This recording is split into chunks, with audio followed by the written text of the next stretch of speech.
Hey everybody, J.R. Fisher here. I want to welcome you. Gosh, I haven't seen you guys in so long. It's been a long time, but I appreciate you being here. If you're watching this as a recording, you are welcome to put whatever comments on the YouTube video, on Facebook video. I know I'm live on Facebook and YouTube right now, and I'm alive. Oh my God, I'm alive.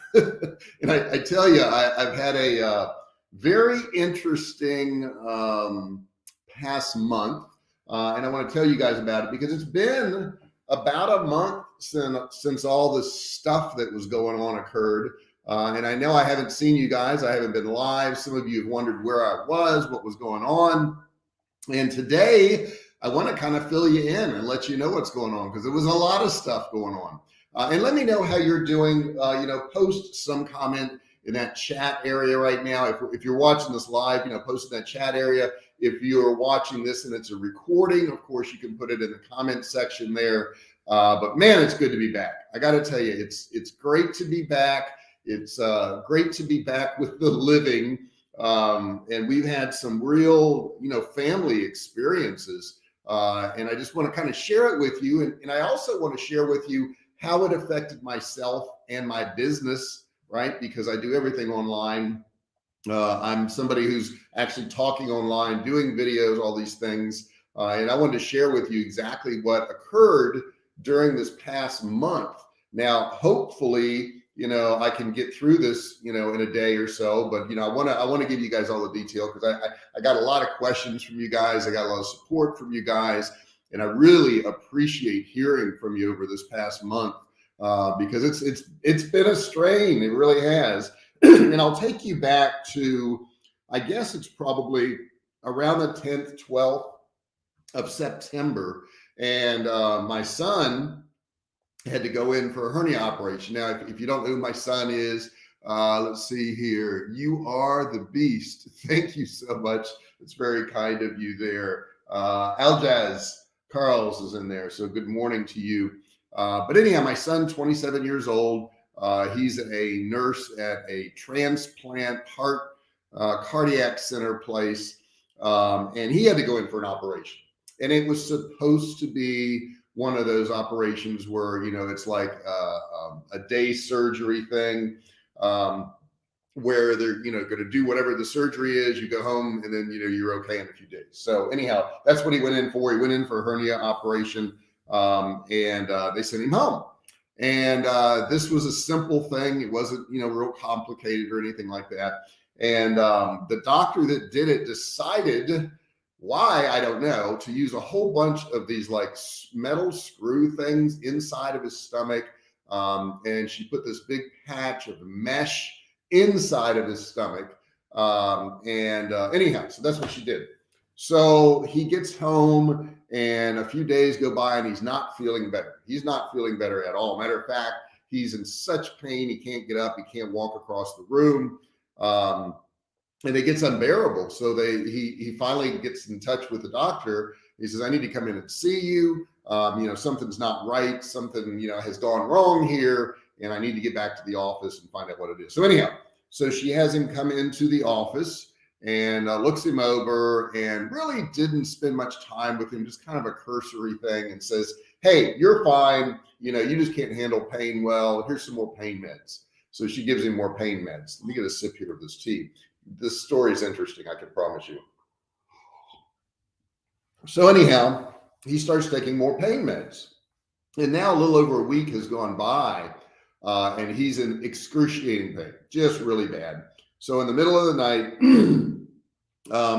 he gets taken back to the ER and he's just in unbelievable pain. I mean, like just wrenching pain that you just can't handle. Good morning, Tyann. What's going on? Got all of our regulars popping in here. That's so good to see. So anyhow, he's in the ER and they're trying to determine what's wrong with him. And they determined that he had a bowel blockage for some reason. He had a bowel blockage. Now, this can be, I guess, incredibly painful, but it's something that, they can give you some medication and it could pass.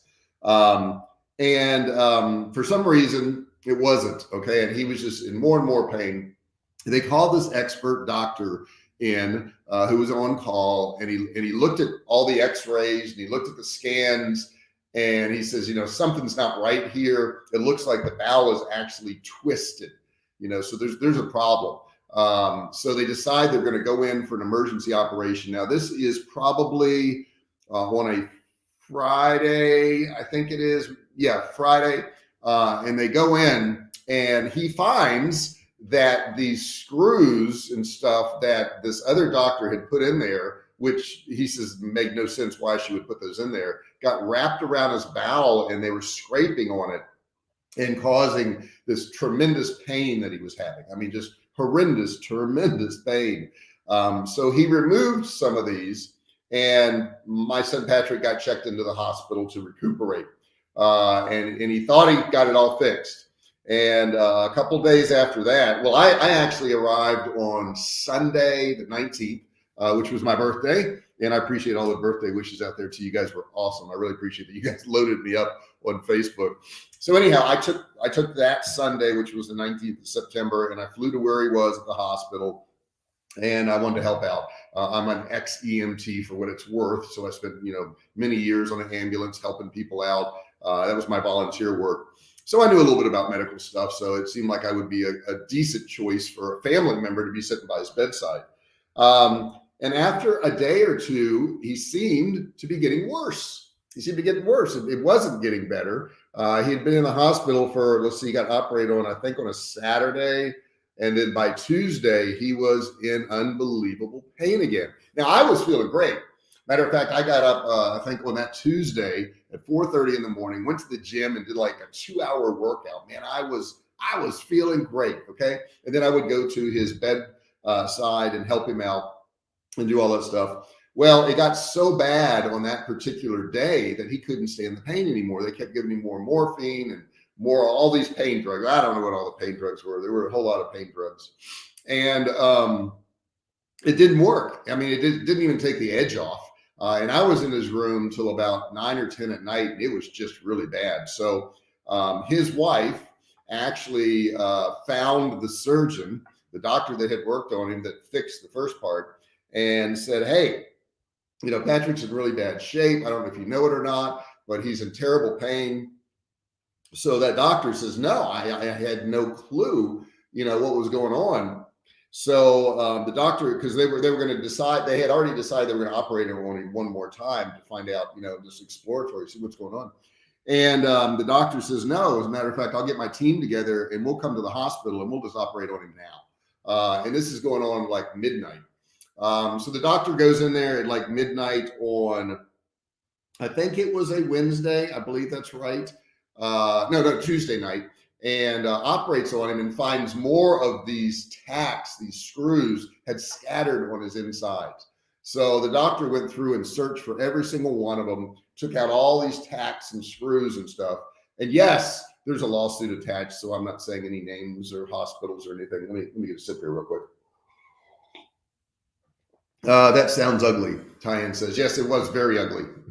So the doctor goes in and, gets rid of all the rest of this metal, takes this patch thing out, this mesh or whatever it is that the other doctor had put in, and says, this stuff doesn't belong in here. I have no idea why this doctor did this. I'm going to go ahead and fix the hernia, take out all this other stuff. And my son, since he actually works at that hospital, got transferred to the VIP unit on one of the upper floors. And I think this was on a Thursday. So I went up there with him and his wife, and we got to the VIP unit, and make sure I don't want to do my story too long here. And I all of a sudden started feeling ill. I was not feeling good. I mean, like I felt like I was cold, and I don't know if they had the AC down too much in that room, but I was just kind of shivery and just not feeling right. Just not feeling right at all. But I figured I'd feel okay. So he's now recuperating. This is on a Thursday. And I go back to my room and I said, well, I'll get like a soup and sandwich or something. So I stopped at the Panera Bread and I got the soup and sandwich. I think I got the cheddar broccoli and some kind of sandwich, and went back to my room and I started to eat the sandwich, and I ate like, maybe 2 small bites, and I couldn't get the food down. It wouldn't go down. I started to eat the soup a little bit and it just wouldn't go down. I mean, nothing would go down. and I got really shivery. I just got under the covers of the bed, and then I started sweating, and I had shivers and then sweating, and I was like falling in and out of sleep. And I was like, I don't know what is going on here. And I wanted to go to the gym, but it was just getting worse and worse and worse. My whole body felt kind of beat up. I didn't know what it was. My eyes were burning. Probably the start of a fever, but I hadn't checked it at that time. Let me get another sip here. And anyhow, I didn't feel good. So the next day, I went to his room. I told him I wasn't feeling good, and he says, "Oh, you're probably all right. You're probably worn out because of all the travel." So I hung out there, not feeling good again. Go back to my room, and then it was getting worse. I mean, the fatigue of my body was just really pretty bad. It was like I would tell myself, "Well, I'm going to get up. I'm going to take a shower. I'm going to get dressed. And I'm going to go over to the room where he was at." And I was actually staying at a hotel that was hooked onto the hospital, so there was these walkways. And I would get up and I would go take a shower, and I would come back and lay down in the bed again and fall back to sleep. And then I would get up and I would put on some of my clothes, and then I would lay down again and I'd fall asleep. And I kept getting these chills and shivers, and it was like unrelenting. Let's see here. I can't think of why someone would have a bunch of screws internally unless it is a bone. Yeah, we know. That's what the other doctor said. Like a hip, I have a screw through my big toe. Yeah, that makes sense. It didn't make sense what she had done to him. And then she actually ignored the fact that he was in an excruciating pain and he had to go to the ER. She just put him off and said, "Hey, here's some more pain medication." She didn't really check him out. Matter of fact, she did come later on and apologize and said it was her fault and she did all these things wrong, but that's a whole nother story. So anyhow, I'm sick now, not feeling good. And this is probably Friday or Saturday now, and I'm going up to his room and doing all this stuff. And then I'm scheduled to go back on a Saturday, but since he had to do the second operation, I switched my flight to a Tuesday. And on Tuesday, I flew back. Still not feeling good. Still feeling really under the weather, kind of disoriented. Just a really weird feeling. I really can't even explain it to you. But it wasn't a good feeling. I can tell you that it was not a good feeling. So anyhow, I got back on a Tuesday, and by Wednesday, I was feeling horrendous. I mean, horrendous. I was sleeping probably 18 hours a day on and off. I felt shivery. I felt cold. I felt hot. I would break into these sweats. Didn't know what it was. And then I said, you know what it is? I bet I got the flu. I bet I've got the flu. And you guys put, whatever comments in that comment section. I love talking to you guys. I love hearing what you've got to say. So anyhow, I go to the ER, and I'm really pretty much out of it. If it wasn't for my wife driving me there and taking care of me, I don't know what I would have done. And I'm sitting in the room, and the guy's like, "Well, I'm going to test you for the flu, and we're going to test you for COVID." I'm like, "COVID? Why would, no."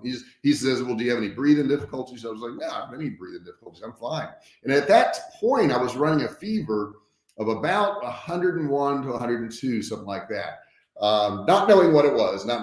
So we sat in that little room, and they said it would be about 45 minutes to an hour. And as is always true with the ER, after about an hour and a half, 2 hours, and not hearing from anybody, and it was supposed to be under an hour, I sent my wife out, and she found somebody. And then the nurse person came in and said, "Yeah, okay, your results are in the computer here." And I was like, "Well, okay, what's wrong with me?" And he said, "Well, I really can't tell you. You have to hear from the doctor, and the doctor will be back in. He's seeing patients." So I'm waiting. Let's see here. How do you start? Not quite sure what that's about. Tell me if it's how to start a business online. We are going to talk about that too. Al Jazz is asking me how to start. So anyhow, the doctor comes back in, and he says, "I've got good news and I've got bad news." I said, "Great." I said, "What's the bad news?" He says, "The bad news is that you don't have a flu." I said, "But that's not bad news." He says, "No, listen, the good news is you got the vid."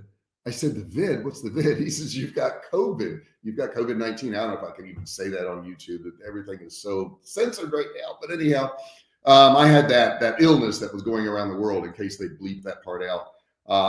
And I felt terrible. However, and they offered me this monoclonal antibody thing where they actually put an IV in your arm and run this stuff through your system. And I opted to not do that. And they said, well, we're going to go ahead and send you home. So I went home, but not feeling any better. As a matter of fact, my fever had now gone up to about 103. And this was a day later. And over the course of the next, 3, 4, 5 days, my fever got up to 104.5. 104.5. Okay.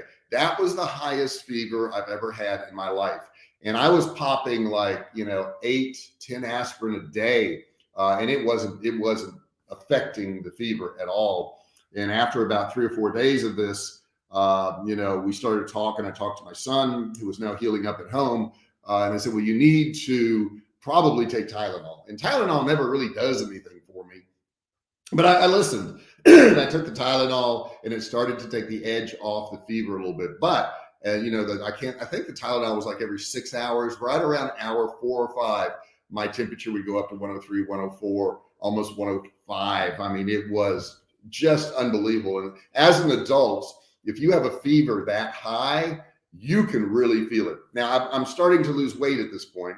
I think I was down about 10 or 12 pounds because I couldn't really eat. All food, they say with the illness that you lose your sense of smell. I didn't lose it. It was heightened. It was heightened to where if you gave me something that had a little bit of salt on it, it tasted like pure salt to me. I remember I made some spaghetti sauce one night for my wife, and it tasted like fish. It tasted like fish. It was awful. I said, honey, does this taste like fish to you? She says, no, it doesn't taste like fish. It tastes like spaghetti sauce. I said, well, it tastes like fish to me. So my ability to eat went further and further down. I think I finally ended up losing about 17, 18 pounds over the course of the 2 weeks that all this was going on, which I needed to anyhow. So I was really happy about that. Actually, I was very excited. I ordered a scale from Amazon. Of course, I got it the next day and started weighing myself. So I was down about 17, 18 pounds, which was really nice. And I've since gained some of that back. But so that's where I've been. So the way I set up my business, and I'm almost back 100% now. I've got to get to the gym. I haven't been back to the gym yet. That's the one thing I haven't done. But I can now walk across the room without feeling like I'm going to pass out. I can actually stay asleep or stay awake for an entire day now and not have to take a nap, though those naps were really nice in the afternoon.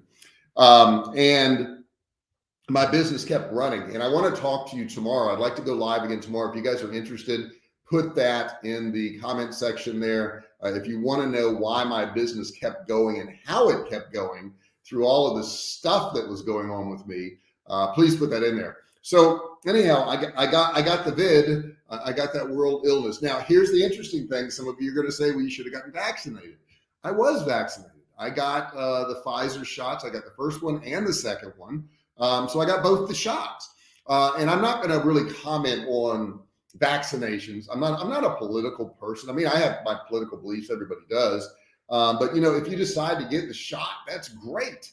And if you decide not to get the shot, that's great. Whatever you decide to do is great. And the reason I feel that way, and I may have my own reasons why I think you should or shouldn't, but I'm never going to impose those on you because you live in America, and we've got to realize that in America, you have a choice to do what you want to do.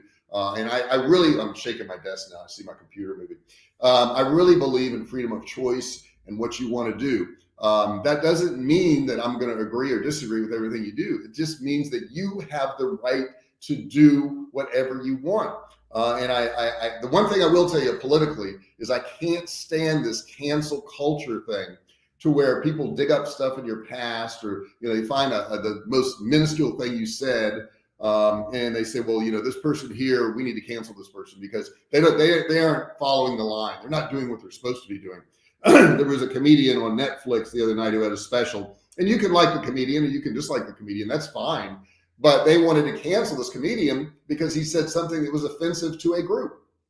Now, here's what comedy is. It's being offensive. Okay, that's what comedy is. Comedy is making fun of stuff. Okay, you don't have to like it. You don't have to agree with it. But that's what comedians do. They make fun of situations, people, places, things, whatever. That's what a comedian does. So I think a comedian has how could I put this?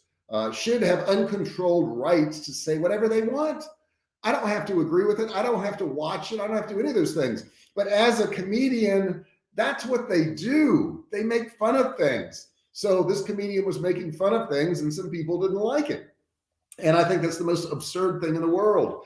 I mean, and I want to protect your rights also, and I'm getting a little political, but everybody should have that freedom of speech. You know, even if it's offensive, even if it hurts people's feelings, they have a right to do it. You have a right not to watch. Okay. That's what you have a right to do. So anyhow, I just want to let you guys know where I've been. Today's the 19th. Okay. I left to go be with my son on the 19th. So it's been a complete month. And tomorrow I want to talk about how to have automated cash flow. Automated cash flow. I'm going to be live again tomorrow. I did record videos this week, so my channel is going to have videos on Monday, Wednesday, and Friday. You'll see those go up. Don't forget to watch those videos, man. I got some good ones in there. I think you guys are going to really like them. And those were all recorded after the illness. So you're going to see me probably a little skinnier when I recorded some of those. And I got to work on staying skinnier too, because I get that a little too much weight when you get older. It's not good. So guys, that's where I've been. That's what's been going on. I wanted to share it with you. Tyann says, Lewis Black is one of my favorite comedians. I love Lewis Black. I love him. Great guy. He makes fun of a lot of things. He does some political stuff. And he always is angry, very angry guy. And that's his shtick. And I like him a lot. I like a lot of comedians. And guys, right now, share with me. Do you have any family members that have gone through what I went through? You know, how are you affected by this illness? Did it affect your business? Did it affect your personal life? What's going on with you? I want to know what's going on with you. Okay. Got a pretty good idea how you kept things running. Tyann says, okay, well, I'm going to share with you a lot of that stuff. And, you know, a lot of this stuff was years in the making, and I'll talk about that more tomorrow. But I spent many, many, many years putting together my businesses and arranging my businesses in a certain way. And I want to share with you guys how that worked out. I also have new products coming out. I was talking with a manufacturer the other day. We're going to have a whole line of freeze-dried meats, which we've never done before, but these are super good. We're going to have dog treats, excuse me, and we're going to have meals that are ready to eat. Got a little choked up here. Ready to eat, so that'll be there. It says here, my husband, grandma died of COVID. Oh, I'm so sorry to hear that, Tyann. I do see more and more people who are passing from it. We lost Colin Powell yesterday. And Colin Powell, I really had a lot of admiration for, a lot of respect for. You know, he was really not a party line guy, so I didn't always agree with what he said. Not that I'm a party line person, but I really appreciated that he had his personal convictions and he believed in certain things. Now, he had a complication of being a cancer patient, which at 84, I'm sure has a huge effect on your body and your system. So he had some what we call comorbidities. But man, we lost a great guy, I think. This is here, had a few family get it with various degrees of seriousness. Yeah, you know, it's a really weird illness, guys. And just to get back on this world illness again, some people have no symptoms whatsoever. I remember Elon Musk talked about it, and he became positive, and he had some mild symptoms. Joe Rogan was sick for a day or two. I think Trump was in the hospital for 2 days, something like that. I was sick for weeks with it. You know, it just affects everybody. Listen, my friend is dying from the job. My friend is dying from the job. The jab. My friend is dying from. I'm sorry. I have two screens here. I've got my laptop here and I've got my iPad here. My iPad's closer so I can see it. My friend is dying from the jab. I don't know. You know, I've heard, you know, that there's reactions from it, you know, getting the vaccine. And then some people say there are no reactions. I don't know. What you've got to do is gather your own information, make your own decisions. And I won't judge you because you made your own decisions. Okay. And you have a right to do that. You have a right to make your own decisions. I have a right. You have a right. So anyhow, I wanted to share that with you. Tomorrow, like I said, I want to really get into how to set up your life and your business to where you have income all the time. Income all the time. Imagine what that would be like if you were making thousands and thousands of dollars a day and you weren't working. And that's essentially what happened with my businesses. I was making thousands and thousands, I still am, but I'm just saying all this money was coming in and I was able to lay on the couch and recuperate. That's what I did. I laid on the couch and recuperated. And I was able to do that because of how I set things up. And I want to share that with you guys because you can do the same thing. I think the biggest thing that really drives me crazy, let me get a sip real quick, is seeing people and knowing that they want to quit their job, knowing that they want to have online income, and looking at somebody like me or somebody else and going, well, they're different. They're special. They got a special product. They're lucky. Guys, that's not true. It's not true. And if I can convince you that that's not true, and we can have that breakthrough that you're no different than anybody else making tons of money online, if we can have that breakthrough, then I can say, okay, now we've had that breakthrough. Now you believe it. Okay, it's not a scam. It's not something like that. Now that you believe it, here's what you need to do. And then I can hand you all the tools. I can hand you all the methods. I can hand you all the ways of doing stuff and you'll do it. But if I don't have that breakthrough with you, if I don't convince you that you have the same ability to make $10,000 a day or $20,000 a day, if I can't get that through your head, once I give you the tools and you apply them and they don't work perfectly in the beginning, you're going to go, see, it doesn't work for me. I don't want that to happen to you. So the first thing I've got to do is a really good job of convincing you that you can do these same things. If I do that, that's the biggest thing that I need to teach people. If I can do that, then all the tools, all the methods, all the systems, you're going to keep trying until they work. Okay. But if you don't have that breakthrough of, yes, I can do exactly what somebody else can do. If you don't have that breakthrough, then you're never going to be successful online, because every time something goes just a little bit wrong, you're going to quit. You're going to be out of there. And I see this time and time again. I mean, look at YouTube channels. I mean, if you look at YouTube channels, my channel, I think it's got 5,600 subscribers, something like that. But if you look at most YouTube channels, they have 50 or 100 subscribers or 25, and most people just quit. And that's probably 95%, maybe even higher, 98% of the channels on YouTube.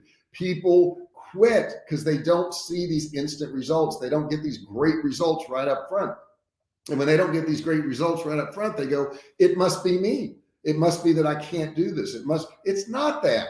It's not that. Guys, you've got to keep trying. If nothing else today, get in your head that you're no different from anybody else. Everybody's on an equal playing field. Okay. We all have the internet. Okay. And if you've got a laptop, some of you may not have a laptop, but you can do it with a phone too. Then you can make money online. You can do that. Today, I'm talking to you. I'm just talking to you. Okay. I'm telling you my story. I'm telling you what I went through, what my son went through. And this is a video and it's on YouTube. And what will happen is more people will watch this video after this morning's live. Okay. And we've got quite a few people on here live today, which is great. I really appreciate you guys showing up again, right? I don't know if anybody's going to show up after I've been gone for almost a month. But this is live. And it's going to finally, once it's live, it'll be uploaded and it'll be there for everybody else to watch. More people will watch it. And guess what? I'll make money. I'll make money. Now, I'm not doing this video to make money, though it is nice. But YouTube allows you and me and anybody else to start a YouTube channel and to get the channel monetized and to make ad revenue. Not to mention the fact that I've got a course below that you guys can get. It's a $97 course. You can click and learn. Absolutely no credit card required. You can click on that course. You'll get on my list. And then when you get on my list, I can email you. When I email you, you may buy something else from me. What a wonderful world we live in. What a wonderful world where we can do free videos on YouTube and build an income for ourselves and our family, no matter what country you're in. No matter how old you are, no matter what your education level is, it doesn't matter. It really doesn't matter. Anybody can do this. So I want to leave that with you today. Anybody can do this. Now, I am going to ask one thing of you. I want you to subscribe. There's a big subscribe button down there. If it's red, click it, turn it gray, and don't forget, there's going to be a bell pop up once you've hit that subscribe button. There's going to be a bell pop up, and I need you to click the bell and turn on all notifications, because just because you subscribe doesn't mean that you'll know what videos I have or when I put those videos out. All that does is it allows you to look through your subscriptions and find out who you're subscribed to.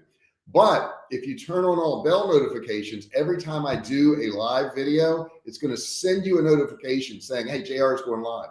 Every time I upload a video, it will send you a notification, and you'll know that I uploaded a video.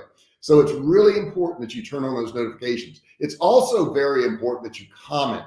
I love your comments. I went through yesterday and I was answering a lot of questions I saw in there, and the great questions, great comments.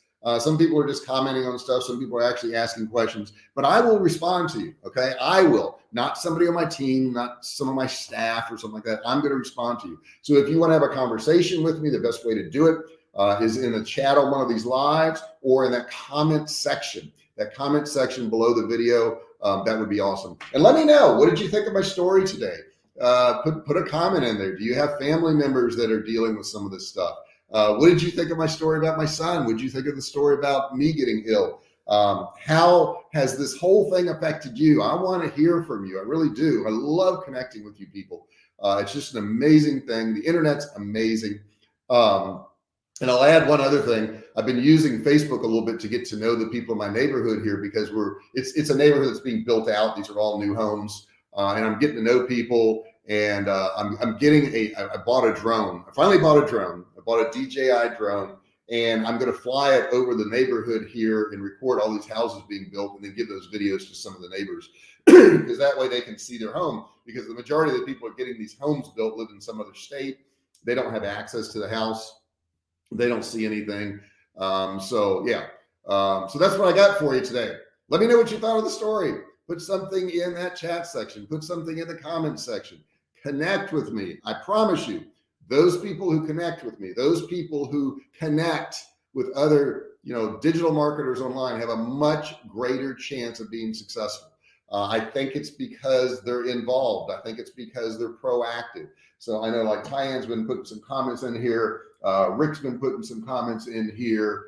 Aljaz has been putting comments in here. And I appreciate those comments, and that will make you more successful. Get involved in life. Be involved in life. Don't forget to subscribe, turn on all bell notifications. Guys, thank you so much for listening to me today. I will be live again tomorrow. I'll try to send out an email for a reminder like I did today. You guys have a great day. Thank you so much for listening.